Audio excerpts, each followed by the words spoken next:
So welcome to this week's video blog, and we are going to be talking about a really important topic today. It's on the topic of money blocks. If you are unsure about what a money block is, don't worry.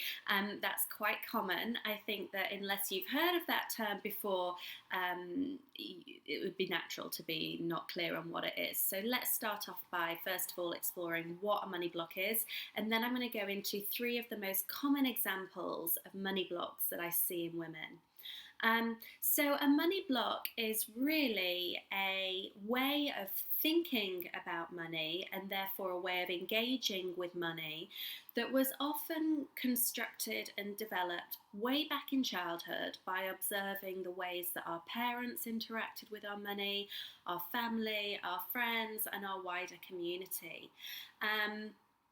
And the way that they interacted with money shaped our view of what money's role is in the world, our eligibility to have money in our lives, and then the way that we interact with it once we do get it.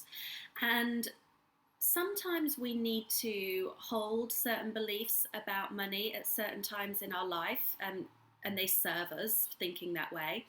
But actually, as growing up into adults and running a business, sometimes some of the money beliefs that we've had way back in childhood and have actually served us, have now in adulthood turned into a money block and are actually no longer serving us and are stopping money from flowing abundantly into our lives. So today I want to talk about the three most common money blocks that I see specifically in women. And the reason why I think this is really important is because women come to me so that they can learn how to figure out how to sell their products and their services online to get more clients, and also to run a freedom-based business. And part of that is working through their strategy and helping them think through the tech, and helping them think through what they actually want to get out of their business, how much time they're willing to put in, and what they want their freedom time to look like as well. But before we can even get to the strategy, there is quite often some mental money blocks that we need to unpack before money can even start coming into their lives, because they quite often realise that actually they've been repelling money all along. So what do I mean by that? Well, the first one that I want to talk to you about is a woman who I was on the phone with maybe a few months ago, probably about 3 months ago now, and she was looking to work with me, and she had a great business, and actually was really excited about working with her because I could see some huge potential. She had a really great business, really good product, and I thought that just with a little bit of help and some coaching, I could really see it flying. So I really wanted to work with her, but she said, I just don't know if I can afford it right now. So I said, okay, well, that's fine. Some people just can't afford coaching packages. But I said, would you like to use this time, the rest of the time that we've got on the phone now, to explore some of the ways that you could possibly get that money? And she said, yeah, of course. So we began to spend this time brainstorming how she could get money to come into her life, like how she could create some revenue options to get enough money to pay for this coaching package, so that we could then start looking at how we could explode her business. And throughout the brainstorming, she suddenly said to me, actually, do you know what? I was offered some money last week by somebody who I've been in contact with for a while, and they offered me $3,000 to do some work for them. And I said, well, why didn't you accept it? And she said, well, it just didn't quite feel right. And there are lots of reasons not to accept money when it doesn't feel right. If it flies against your values, or it flies against your moral code, or it doesn't nourish you in other ways except from financially, that might be a reason to decline money. And I've declined contracts and money all the time on some of those bases. But for her, it wasn't that. So we began to look at what it is. And basically, they'd offered her $3,000 to do a piece of work that she actually found really easy. It played to her skill sets. It was something that she really enjoyed doing. It's something that she would spend her time doing for free if she could. And she felt quite guilty about receiving money for that because she got so much enjoyment and it came so easy to her to be able to do this piece of work that they wanted doing. And the more we looked into it, she had a money block that was earning money is hard work. And that had stemmed from her childhood. Her childhood, she was brought up in quite a poor family, where her parents had been brought her up with a really good work ethic because they had said, earning money is hard in this world. It's really hard. And if you want to earn money, you've got to work flipping hard to be able to get it. So they brought her up with a great work ethic, and obviously you can understand the reason why they were telling her that. They wanted to do their best as parents. And actually, all the way through her teens and her early 20s, that mindset had actually really served her because it had meant that she'd pushed things, she'd been promoted, she'd gone in at ground level and worked her way up in organisations. But actually now she was trying to create a freedom-based business that brought more enjoyment to her life. So the block that she had was earning money is hard work. So actually when she was offered some money to do a piece of work that really wasn't hard work and came really easy to her and was really fun and was really nourishing to her, she kind of felt like she was stealing candy off a baby by accepting that money. And of course, because she was lovely and had a really good moral code, stealing candy off a baby flied against that moral code. So she thought that receiving money for that piece of work was wrong, was ethically and morally wrong. So the more we began to look at actually the kind of business that she wants and how wonderful would it be if actually she did only work on projects that she really enjoyed and that were life-giving to her and were nourishing to her and she felt fulfilled after she'd done them. What would her life look like? How different would it be? And she began to see this whole new world open up for what her business could look like. And of course, she then went and did that piece of work, got the money, and we began working with each other. And her business saw some great improvements and lots of clients coming on board, all because she'd released this money block. So that's when earning money is hard work. Do you have that mentality? Have you ever turned down work or offered something for free instead because it was easy to you or fun to you? So have a think about if you have that money block and where that has been preventing money from flowing into your life. The second money block is lack mentality. I was working with a coach a little while ago, and she had this money. Well, actually, she had a really thriving practice. Sorry, I'm in central London, so you can probably hear the police cars whizzing past. She had a really thriving coaching practice, so much so that she had a waiting list of people who wanted to work with her. But she was still not earning very much money, and it was because she was charging so little for her coaching packages. So we began to look at how she could increase her prices, how she'd go about doing that, and what her communication strategy to her current clients would be, and how she'd market it on her website, and looking into all of that. But actually, towards the end of the call, I started to recognise that her heart wasn't really in it. I could sense some resistance. And she was really nervous about upping her prices because she felt that actually there's no money out there. Nobody's got any money.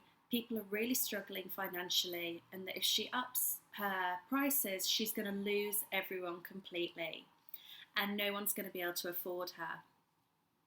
And she's been walking around with this lack mentality, projecting her money story, her money concerns, her money fears onto all of her clients, saying, you couldn't afford me if I upped my prices.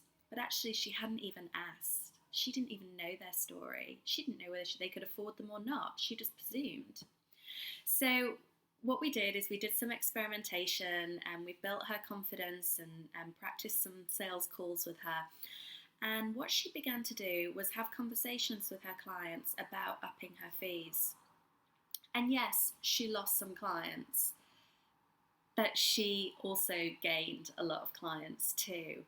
And within a month of implementing this strategy, she had her first 5-figure month in her coaching practice, her first 5-figure month, just from restructuring the way that she thought about money and getting rid of this lack mentality, stopping presuming that her clients can't afford her services.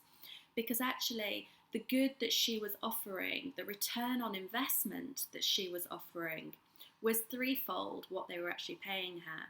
And if people really want to work with you, they will find the money. If people really want something, they will find the money to get it. They will make sacrifices in their lives. They will find other income revenues. They will dig into their savings. They will borrow money. They will do whatever they need to do in order to get the money to be able to get what they want, which is your services. So have a think about whether you are projecting your lack mentality onto your clients and onto your customers, and how that can be doing you a real great disservice in terms of accepting and receiving abundance into your own life. The third money block, and this is such a biggie, such a biggie, and one day I will do a whole blog post on this specifically because it's such a big issue specifically for women. It's you're not even asking. You're not even asking for money. A prime example of this, which I've actually got from my own life, years before I started coaching, is I used to do a lot of consultancy for security companies and police and armed forces around trauma debriefing. So when people have been kidnapped or taken hostage, how you'd write a training package that could help debrief them. And I'd been on a course and somebody came to me and said, "Oh, Hayley, we're doing some work on rewriting this course. Would you have a look at it?" So I took a look at it and thought, oh golly, this needs completely rewriting from the bottom up, it needs completely tearing down and rewriting. And so I went back to them and said, it could do with some work. And they said, well, we really enjoyed having you on the course. We love getting to know you. Made it as though we were best friends, which we weren't. And said, would you mind having a look at it? I thought, well, that's kind of what I've just already done. But anyway, but usually, because again, this was something that I could have done quite easily, thrown together quite quickly, and would have actually quite enjoyed the intellectual challenge of doing it as well. I would have been quite inclined to just say, yeah, of course, really loved you guys, had fun on your course, be more than happy to do this for you, do it as a favour. Then I suddenly thought, well, actually, they're charging people to come on this course, so they're making money off my knowledge that I'm going to be putting in this.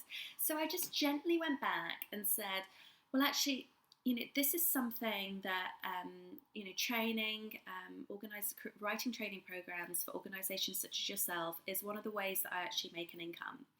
So as you're going to be charging for this course a commercial value, I was wondering if you had a budget. I was interested to know in what kind of budget you had for rewriting this training program. They came back and said, well, actually, we don't have a budget, but beginning to think that we might need one. Let me come back to you. And they came back and they offered me in excess of what I had in my mind as what I would have received. I mean, way in excess, like probably double what I was expecting from them. So I did that piece of work, and then I was then able to market that piece of work to other organisations, and I got a lot more business off the back of that. And that's how I actually started my first consultancy company. But it was just the not asking, and there's actually been loads of research into this in terms of the way that men and women engage with society, and there's lots of differences. So there was an experiment done where men and women were asked to go out into their community and do 3 nice things within their community for free, just 3 nice gestures to people. And then they came back and the psychologists assessed what their levels of happiness were. And people were good, doing nice things for people, being generous with your time and generous with your skills, and the value that you have boosts people's levels of happiness. There's loads of research on that, we know that. But then what they did is they asked everyone to go back out and do one more thing, just one more thing. And then they brought them back. And what they noticed is that the guys had huge, like masses more levels of happiness, whereas the women were still pretty much the same as what they were on the previous three. And when they looked into this and they started to interview the people who had gone out, the men and the women, what they realised is that women perceive doing good, giving things for free, being generous with their time, offering their skills for nothing, nurturing their community around them as what's expected. They didn't see it as any special offering. They didn't see it as anything unique. They just thought, well, that's what the community expects of me, so it's just normal. The guys, in contrast, had greater levels of happiness, as I said, and they put it down to things like, well, they just felt utopia. They just thought that they were the most wonderful, generous, awesome people on the face of the planet, because they don't usually do it. And they felt that they were going above and beyond that of which the call of a normal kind of citizen would be asked to do. So they felt they were going above and beyond, whereas women felt that they were just touching bare minimum. And how this interacts in our businesses is that how many times have you been asked to have your brain picked? I did a little bit of an experiment when I was starting Hello Revolutionary. I wanted some branding done. I wanted some people to help me with my branding. And I went round to a few males and a few female designers of varying levels of experience. And what I noticed is that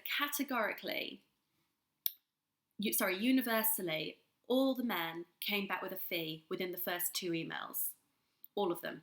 Most of them, it was in the first conversation. They came back with a fee of how much their services would charge.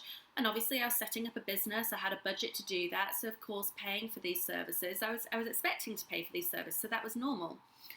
In contrast, the women were willing to give their time for free. They said, oh, well, let's go for lunch and have a chat. Or, yeah, I'll throw that together for you. Or, oh, yeah, And they were willing to give their time for free, in contrast to the guys who were always expecting some kind of consultancy fee. And I fed this back to one woman who had heaps of experience, much more so than another guy I'd asked. And I showed her the kind of differences in the emails, and she said, yeah, but I just want to be kind. And I was like, well, how's that working out for you in your business? And she said, I'm broke. I was like, well, of course, you're not asking. So I think just the simple act of asking, you will start to see some money coming into your life. So there's the 3 top things that I see playing out in women's lives, money blocks. There is a whole host of other money blocks, which I'm sure I will do some more video blogs on as we go through over the next few weeks. But why don't you comment below on whether you have got any of these money blocks, or whether there's other money blocks that you've recognised, thoughts about money that have been developed in childhood, and comment below what you think your money blocks are, or whether you can recognise some of these money blocks as having blocked abundance from coming into your life. So that's today's blog, guys. If you're watching on YouTube, do subscribe to this channel and head over to hellorevolutionary.com and sign up to the blog so that you get all our updates into your inbox. And if you're already signed up, welcome to the community, and do make sure that you make a comment below. I'd love to hear from you. Okay, guys, speak to you soon. Bye-bye.